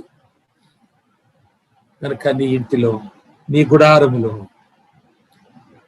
నీ కుటుంబములో ఎలా ఉన్నారు మీరు? మీకు తెలుసు. తల్ల వంచండి, ప్రార్థన చేసుకుంటాం. తల్ల వంచండి, చిన్న ప్రార్థన చేస్తాం. కృపగల తండ్రి, మీరు ఇంకా మమ్మల్ని సహించి మా కుటుంబాలను సరిచేయడానికి మీ స్వరము ద్వారా మా హృదయాలను తాకుతూ ఉన్నారు. లోపల గుచ్చుకుంటుంది, మార్చుకుంటే మేలు జరుగుతుంది. 7 గొప్ప దీవెనలు మా ముందు ఒక క్రమబద్ధంగా ఉంచారు. మేము చేయవలసింది విడిచిపెట్టడమే, కొట్టివేయడమే. తరువాత మీరు మీ కార్యాన్ని జరిగిస్తారు. ఈ కుటుంబాలన్నీ ఇటు దీవెనలకు పాత్రలగినట్లు, తద్వారా వీరి సంఘాలకు దీవెనకరముగా ఉన్నట్లు సహాయం చేయమని మీ కృపాహస్తాలకు నీ దాసుని పరిచర్య యావత్తు అప్పగించుకుంటూ క్రీస్తు ప్రభు ద్వారా ప్రార్థించున్నాను తండ్రి. ఆమేన్. ఆమేన్. అందరికి వందనాలు.